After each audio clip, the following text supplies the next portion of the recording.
Bonjour, il est probable que la loi Hadopi, si elle est votée par les députés français, soit déjà mort-née. En effet, les députés européens l'ont torpillée en acceptant par 407 voix contre 57 l'amendement 138 qui stipule, je cite, « Aucune restriction aux droits et libertés fondamentales des utilisateurs finaux ne doit être prise sans décision préalable de l'autorité judiciaire. » Fermez les guillemets. Cela veut dire que si ce n'est pas une décision judiciaire, on ne peut pas vous couper Internet, même si vous avez téléchargé illégalement.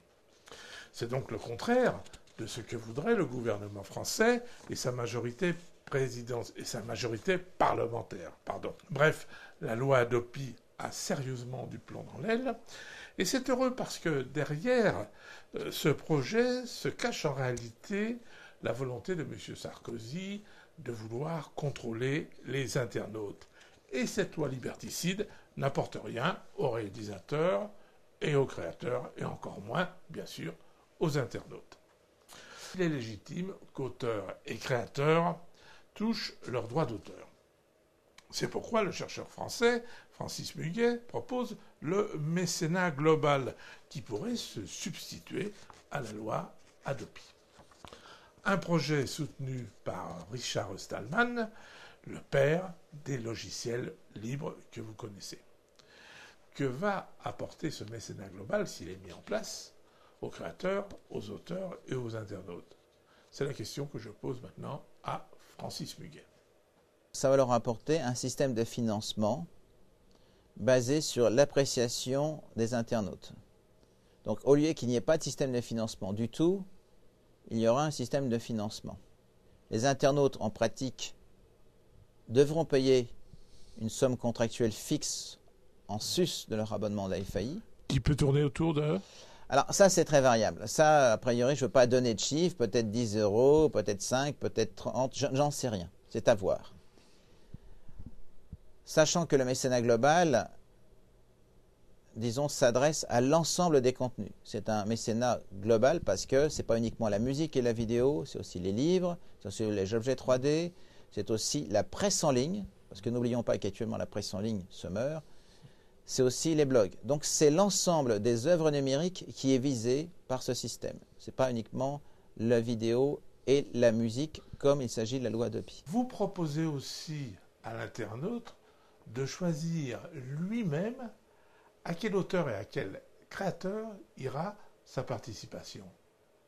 Je donne par exemple 5% à tel film, 10% à tel article de tel blog parce que je l'ai trouvé très bien, très intéressant, 5% à tel article d'un journal électronique, 20% à un livre électronique que je viens de lire. Je ne change pas voilà. Tous les mois, là je fais ça au moins pour un an.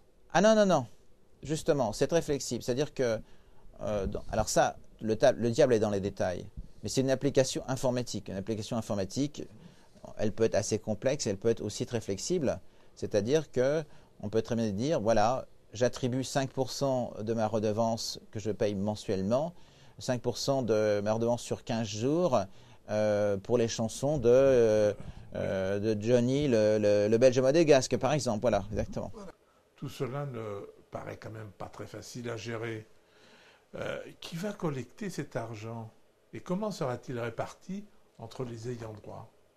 Ils collectent cet argent dans ces systèmes contractuels et toujours dans le système contractuel vont le verser, cet argent, enfin, au SPRD, alors c'est un acronyme barbare, Société de perception et répartition des droits d'auteur, soit dans un système dit classique du droit d'auteur, c'est-à-dire toutes les licences commerciales, soit même aussi, et ça c'est très intéressant, pour des sociétés de perception et répartition des dons, pour les auteurs par exemple qui ont mis leurs œuvres sous licence libre. C'est un système non commercial.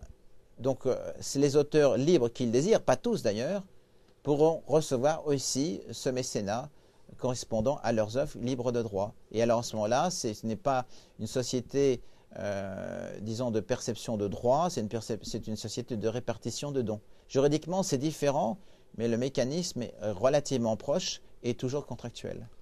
Mais tout cela ne paraît-il pas bien compliqué pour les internautes, pour les fournisseurs d'accès, pour les auteurs et les créateurs, Francis Muguet?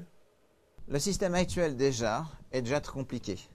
Le système qu'on pose de la DOPI, celui d'un gaz répressif, c'est encore plus compliqué. Donc il faut essayer de faire simple. Ce système, juridiquement, tient la route parce qu'il est basé sur des dispositions d'ordre public dans des relations contractuelles. Ce qui veut dire que comme on a une certaine flexibilité, et d'autre part, on propose une phase d'expérimentation. Donc ce n'est pas du dogmatique, il faut bien voir ça. Je ne suis pas dogmatique, je suis pragmatique, et tout scientifique sait que quand on a un domaine expérimental, parce que l'Internet c'est un domaine expérimental, avec des internautes dont il est très difficile de prédire les comportements, par conséquent, il faut passer par une phase expérimentale avant de déterminer, disons, des dispositions législatives. Votre projet va changer les comportements s'il est mis un jour en place. Ne croyez-vous pas, Francis Muguet, qu'il déstabilisera les habitudes? Maintenant, grâce à la technologie, les internautes peuvent devenir les mécènes de leurs auteurs, de leurs artistes. Donc ça, c'est très important. Pour une fois, ils sont consultés. Alors maintenant, disons qu'il faut que ces auteurs, quand même, trouvent une source de financement. Ça me paraît juste.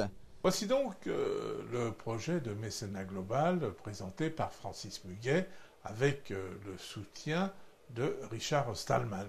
Internaute, parlementaire, auteur, commence à s'y intéresser, d'autant plus que le projet Adopi montre de jour en jour ses incohérences. Et il faut bien qu'auteurs et créateurs touchent légitimement leurs droits.